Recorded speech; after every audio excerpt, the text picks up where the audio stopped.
আসসালামু আলাইকুম ভিউয়ার্স, আজকে আমরা তৈরি করে দেখাবো একদম হুবহু বেকারি স্টাইল ফ্রুটস কেক অথবা টুটি ফ্রুটি পাউন্ড কেক। খুবই সহজে অল্প কিছু উপকরণে 3টি ডিম দিয়েই এত সুন্দর একটি পাউন্ড কেক আপনারা বাসায় তৈরি করে ফেলতে পারবেন। চলুন রেসিপিটি শুরু করি। প্রথমে আমরা একটা বাটির মধ্যে 1.5 কাপ পরিমাণ ময়দা নিয়ে নিচ্ছি। ময়দা বা আটা যে কোনো একটা ইউজ করতে পারেন চাইলে। তার মধ্যে আমরা দিয়ে দিচ্ছি 1 টেবিল চামচ কর্নফ্লাওয়ার, 1.5 চা চামচ পরিমাণ বেকিং পাউডার, 1 চিমটি লবণ দিয়ে দিয়েছি। এখন সব কিছু ভালো মতো একসাথে চালনি দিয়ে চেলে নিব।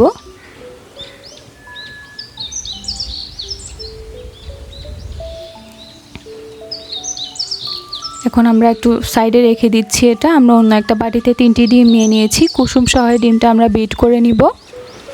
1.5 কাপ পরিমাণ চিনি দিয়ে দিয়েছি আমি এখানে। চিনিটা চাইলে আপনাদের স্বাদ অনুযায়ী কমিয়ে বাড়িয়ে দিতে পারবেন।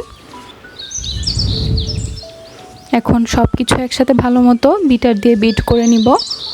ডিমের ফোম করার প্রয়োজন নেই, চিনিটা গলে গেলেই হবে।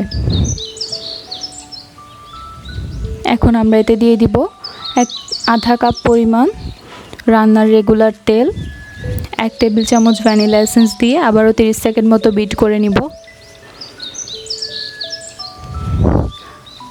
তারপর আমরা শুকনো উপকরণগুলো দিয়ে দিচ্ছি। আমি 2বার অ্যাড করেছি। এটাও আমরা বিটার দিয়ে বিট করে নিব, যেহেতু এটা পাউন্ড কেক তাই আমরা এটা বিটার দিয়েই শুকনো উপকরণগুলো মিক্স করে নিব। ব্যাটারটা একটু ড্রাই মনে হচ্ছে, তাই আমি এখানে 1/4 কাপ পরিমাণ লিকুইড দুধ অ্যাড করেছি।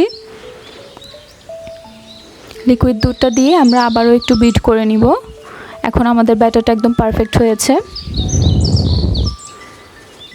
এখন আমরা একটা পাউন্ড কেকের মোল্ডের মধ্যে অয়েল ব্রাশ করে একটু ময়দা ডাস্ট করে নিয়েছি। তারপর আমরা ব্যাটারটা ঢেলে দিচ্ছি। এখানে আমরা কিছু ড্রাই ফ্রুটস অ্যাড করব, টুটি ফ্রুটি, কিশমিশ, বাদাম।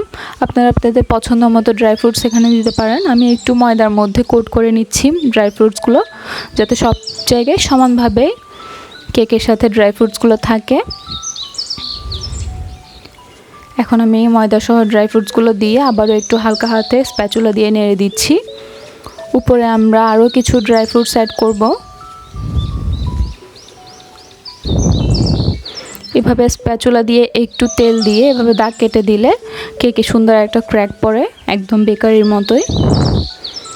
ড্রাই ফ্রুটসগুলো দিয়ে আমরা এখন এটা চুলাতেই বেক করে নিব। আমি একটা পাতিল 10 মিনিটের জন্য মিডিয়াম আঁচে গরম হতে রেখে দিয়েছিলাম। এখন আমরা এটা চুলাতেই বেক করে নিব 50 মিনিট মতো। 50 মিনিট পর দেখুন আমার কেকটা বেক হয়ে গিয়েছে, উপরে সুন্দর একটি কালারও এসেছে। এখন আমি একটা প্লাস্টিক র্যাপ দিয়ে ঠান্ডা হওয়া পর্যন্ত এটা ঢেকে রেখেছিলাম, যাতে ময়েশ্চারটা ঠিক থাকে। যদি প্লাস্টিক র্যাপ না থাকে তাহলে সুগার সিরাপ দিয়ে কেকটা আপনারা ঢেকে রাখতে পারেন ঠান্ডা হওয়া পর্যন্ত। কেকটা মোল্ড আউট করে নিয়েছি। দেখুন কি সুন্দর, একদম বেকারির মতোই পারফেক্ট আমাদের কেক রেডি হয়ে গিয়েছে। ভিডিওটি যদি ভালো লাগে চ্যানেলটি সাবস্ক্রাইব করবেন, ভিডিওটি শেয়ার করে দিবেন এবং ভিডিওটিতে একটি লাইক দিবেন। ধন্যবাদ।